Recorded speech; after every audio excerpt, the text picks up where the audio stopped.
Eles têm quase 700 mil inscritos no YouTube e agora apresentam suas piadas e críticas sociais no teatro.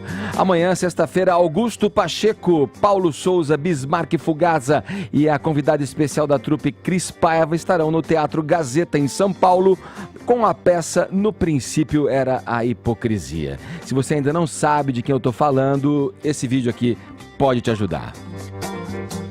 Não, você não entendeu errado. O STF, o Supremo Tribunal Federal, o guardião máximo da Constituição, o símbolo maior da justiça brasileira, é composto inteiramente por nomeações políticas. Isso.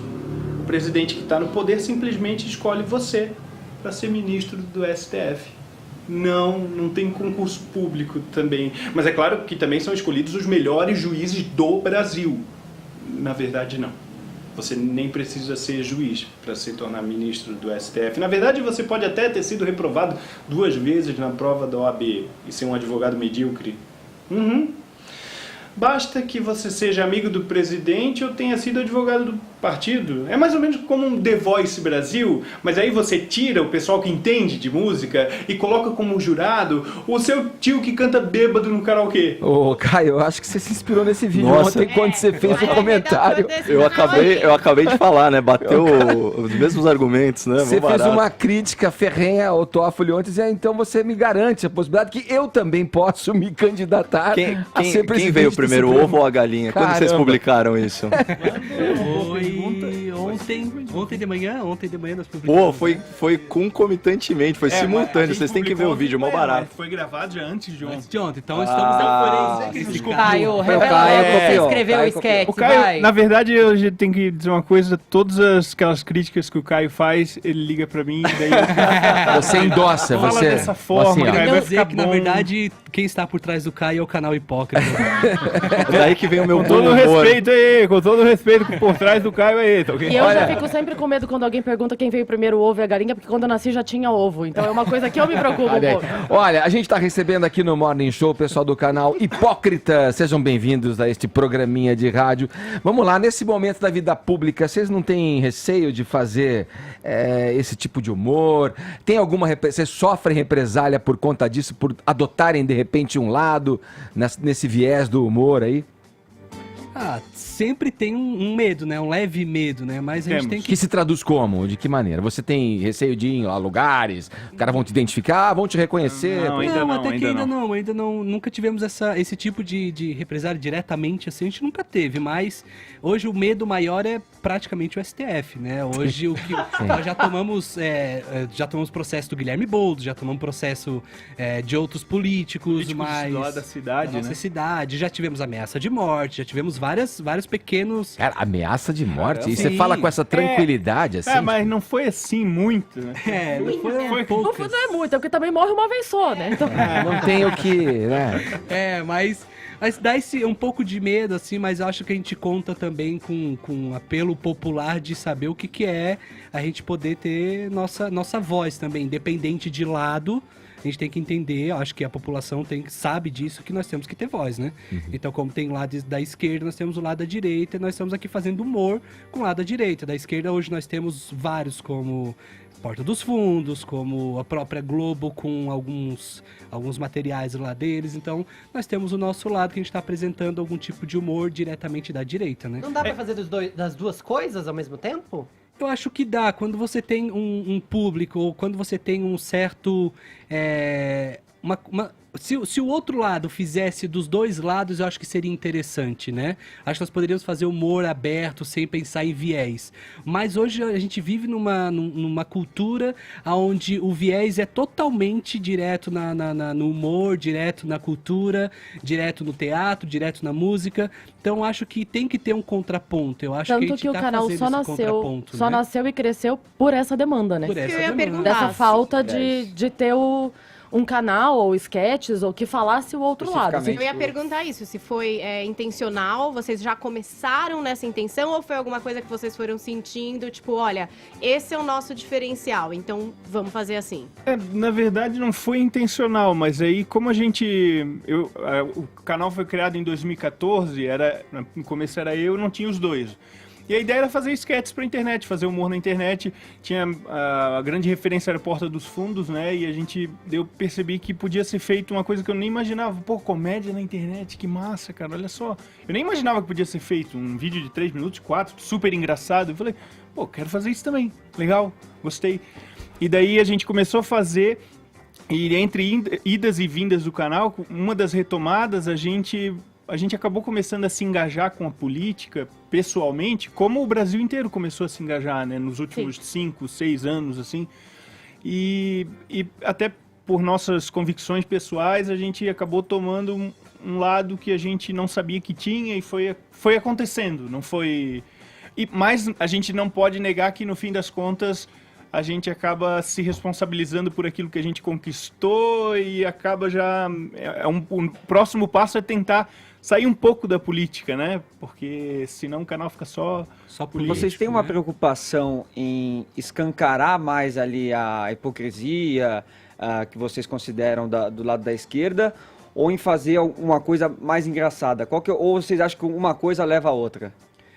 Acho que hoje uma coisa tá um pouco levando a outra. É que, né? na Porque verdade, nosso ponto de vista, o né? canal, hoje a gente fala só sobre política, entendeu? Até a gente tá querendo abrir para outros ramos, a gente pode falar. Só que o nosso forte, que a gente gosta de trabalhar, é na política. E a política acabou virando um grande concorrente da comédia, né, no Brasil. Porque uma piada pronta, a política. É a gente trabalha com difícil. a piada pronta. Agora, por exemplo, assim, tem uma piada que vocês acham que seria boa com o Bolsonaro. Vocês deixam de fazer ou vocês arrumam um jeito de colocar dentro daquele contexto? A gente não pode negar que a grande parte do nosso público são eleitores na verdade, talvez 100%, não sei. Exceto então, os assim, haters. a gente Certos haters. então a gente tem que tomar certo cuidado hoje, até mesmo com um certo policiamento do nosso público que a gente conquistou. Então, assim, Melhor evitar. Melhor evitar. Mas nós temos piadas que a gente gostaria de fazer e a gente tenta evitar porque as pessoas às vezes podem não entender, sabe? Não é essa piada que o seu público quer ouvir. Exatamente. Entendeu? A gente espera que a gente possa fazer piadas daqui a pouco com os dois lados, assim, sabe? Pra poder rir, né?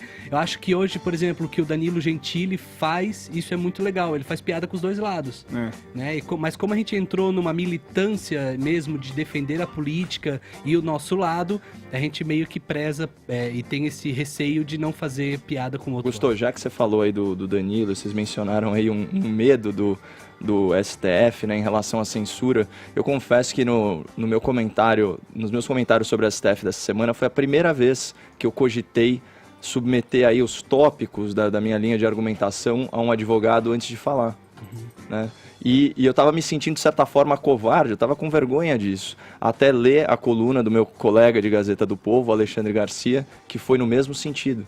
Então, aí eu já me senti um pouquinho mais acolhido dentro da minha covardia e percebi que não faz nenhum sentido nós nos culparmos enquanto vítima, né? A culpa é dos abusos do Poder Judiciário. Mas eu queria fazer uma pergunta para vocês. Tem um projeto, agora que foi protocolado recentemente pelo deputado federal aqui de São Paulo, Vinícius Poit, para descriminalizar injúria e difamação, né? Eu, pessoalmente, eu acho meio drástico, porque você tira uma proteção individual em relação à sua própria honra, né? Então, as ofensas pessoais e a sua reputação perante terceiros. Agora, no caso de injúria e difamação contra agentes do Estado, que é uma força monopolista, que tem estabilidade, uma série de privilégios em relação ao cidadão comum, eu sou favorável, e se assim fosse, a gente não teria esses problemas do Arthur, do Mamãe Falei, sendo multado em 100 mil reais, não teria problema como essa prisão arbitrária decretada contra o Gentili. Eu queria saber como vocês veem a injúria e a difamação e se isso faz sentido para vocês. Posso começar com o stand-up? O ver, assim... eu tô na comédia há 10 anos. E eu já gravei Fritada durante temporadas e escrevi pro Fritada. Eu era roteirista-chefe do programa. E eu fiz o FDP no programa do Danilo, o quadro, né? O FDP que ele tem. E a gente tem, assim, uma liberdade muito grande com a piada. E... É até bom que você explique que o Fritada é um quadro ali em que vocês acabam com o convidado ali em questão. E a né? ideia do Esculacha programa, a gente leva um convidado, 5, 6 humoristas, aceita, né? e a gente tem essa E a proposta do programa nunca é que o convidado saia de lá humilhado ou qualquer coisa do tipo, tanto que nós escrevemos a resposta. Porque eu não vou colocar uma pessoa que nunca fez uma piada para responder 6 humoristas que Sim. Estão treinados. passaram 40 minutos fazendo piada com ele e fala, agora se vira. Pra um cara que jogava futebol até ontem, sabe? Então, assim, não é o que ele fez da vida. Então, a gente tinha essa preocupação. O que eu quero dizer com tudo isso eu acho que a meia liberdade é meia prisão, né? Como dizem. Então, se eu preciso pensar o que eu digo, como você teve que fazer essa semana e se viu praticamente obrigado a ponderar suas considerações, é uma coisa muito delicada, porque que poder eu tô dando para um terceiro de colocar a minha honra na palavra dele? A minha honra tem que dizer por si só.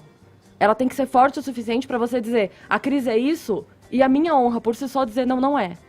Sim. Então, é um assunto muito delicado, porque eu não posso botar na mão de um terceiro que o que ele diz sobre mim vale mais do que o que eu sou. Você ia falar Bismarck também. Eu ia... a gente é em 3, não é... às vezes a gente discorda. Você É se uma postura desentende. institucional. Você se desentende. Isso. Mas Se tu falar alguma eu coisa concordo que eu não gosto, eu vou contigo. te socar aqui. Eu concordo com o Caio, porque a figura pública, ela trabalha pra gente. É uma figura pública, trabalha pra gente, entendeu? É diferente do que eu pegar o Fefito e que não trabalha pra mim, que não tem que prestar contas, entendeu? É diferente eu acusar ou de calúnia ou difamação contra ele do que contra um político ou contra o STF, porque eles trabalham pra gente. Entendeu? Eles têm que prestar conta pra Mas gente. vamos pensar num outro aspecto também, só pra gente ver a questão pelos dois lados. Vamos lá, Fefito. Pessoas públicas também são indivíduos. Quando elas são ofendidas em seu âmbito privado, elas também podem ter o direito de recorrer à justiça. Claro, que não usando de seu cargo público, não usando de privilégio. Só que a injúria, ela é dirigida a indivíduos. Não é porque alguém é governador, deputado... No caso do STF, é cargo, né? Sim, não. A gente O tá falando- Bolsonaro você tá falando hoje, de um- ele é Bolsonaro. Sim, só sim, que sim. ele tem um cargo que é presidente. Não, tudo bem, mas é que quando o Caio fala de tirar a injúria e a calúnia para pessoas que têm cargos difamação, públicos... difamação. A difamação, isso, desculpa. De pessoas que têm cargos públicos, acho que a gente desconsidera também que as pessoas que têm cargos públicos também têm vidas com âmbito privado. Então, essas pessoas não poderiam mais recorrer à justiça? Quantos processos a gente teria hoje no Injúria ou Brasil se o calúnia? Bolsonaro resolvesse processar todo mundo que chama ele de fascista? Quantas que pessoas a xinga gente ele. teria com mandato de prisão? Eu não faço ideia porque eu não quantifico a quantidade de pessoas que falam esse tipo de coisa, na Vou verdade. jogar um search no Twitter, é Mu- muito rápido. É muito rápido dar esse tipo de Então, search, aí a mas Maria eu do acho que a gente Rosário- também tem coisas embasadas em fatos. Muita gente pode achar semelhanças no discurso dele. Você com acha o que ele é discurso de outras factualmente pessoas. fascista? Eu não acho que ele é nada. Eu acho que ele é homofóbico, como eu já falei aqui hoje mais cedo. Eu não tenho o mínimo problema em admitir isso. Não adianta tentar me colocar nesse tipo de saia justa, porque isso pra Não, mim, não minha tô opinião tentando sempre foi botar muito saia justa clara. nenhuma, Minha foi uma opinião sempre foi muito pergunta clara só. sobre isso, Cris. E ele não precisa ser nenhum gênio da lâmpada pra achar para pensar no que eu acho sobre o Bolsonaro. O que eu quero dizer é que, enquanto presidente da República, há semelhanças no discurso dele com o discurso de outros políticos que a gente já vê ao longo da história. E nesse Como sentido, Lula. Como Lula, óbvio, Cris. Aliás, vamos falar do PT, já que é sempre isso, né? Se a gente fala de vamos voltar pro PT, não tem problema. Podemos ir também. O que eu tô querendo dizer aqui, Posso- tentando concluir... Vai lá, Fefito. Um segundo para concluir, o que eu estou tentando dizer aqui é que, por mais que políticos XYB, de direita ou de esquerda, estejam em cargos públicos, eles também têm vidas privadas. Longe de mim defender Lula, Bolsonaro, quem quer que seja. Mas eu acho que uma coisa é você ser ofendido no âmbito do seu trabalho, pela prestação do seu serviço, porque você não dá direitos a minorias, porque você desvia verba, porque você perdoa corrupto, ou porque você condecora advogado de gente que atira em 80 tiros em pessoas pobres, ou que estão a paisana na rua, em cidadãos comuns. Ai, que problema que eu tenho com esse plural. Outra coisa é a gente ofender alguém no âmbito privado. Então, o que o Bolsonaro faz na vida privada dele, entre quatro paredes, pra mim pouco importa. E nesse sentido, se alguém ofende ele nesse âmbito, ele tem que recorrer à justiça. Mas a questão do Caio era sobre pessoa pública. Porque, por exemplo, né? na gringa, né, onde impera mais aí a common law, né, a liberdade de expressão, você pode injuriar o agente público. Então, por exemplo, você poderia xingá-lo, certo? Isso não tem repercussão nenhuma. O Danilo Gentili, onde que pegaram ele? Foi justamente na injúria, né, no xingamento. Então, isso ficou diluído aí dentro de tudo aquilo que foi feito, aí já materializaram o ato como uma injúria em si, aí já começa a escalar, né? Eu, por mim, o político perderia essa blindagem.